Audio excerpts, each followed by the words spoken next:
आपीनवक्षोरुहाम् पाणिभ्यामलिपूर्णरत्नचषकं रक्तोत्पलं बिभ्रतीं सौम्यां रत्नघटस्थरक्तचरणां ध्यायेत् परामम्बिकाम् अरुणां करुणातरङ्गिताक्षीं धृतपाशाङ्कुशपुष्पबाणचापाम् अणिमादिभिरावृतां मयूखैः अहमित्येव विभावये भवानीम् ध्यायेत् पद्मासनस्थां विकसितवदनां पद्मपत्रायताक्षी हेमाभां पीतवस्त्रां करकलितलसद्मेम पद्माम्बराङ्गीं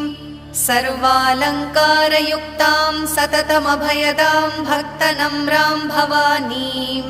श्रीविद्यां शान्तमूर्तिं सकलसुरनुतां